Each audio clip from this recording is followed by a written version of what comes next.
Teka, may naisip ako. Pero, kailangan ko ng matinding acting skills dito. Wait lang kayo dyan.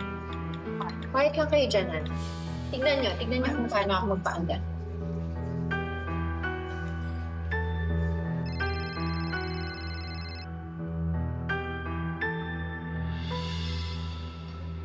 Tatawagan din talaga dapat kita eh.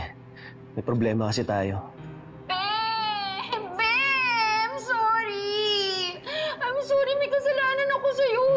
Yung perang padala mo sa nanay mo. Sorry, be! Na-hold up ako, be! I'm sorry! Natanga yung pera, be!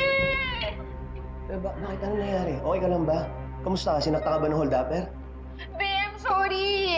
Muntik niya na akong masaktan pero nakapag-agawan ako ng bag. Pero nakaiwas ako. Pero nakuha niya pa rin yung bag na may pera. Sorry, be! I'm sorry! I'm sorry, be!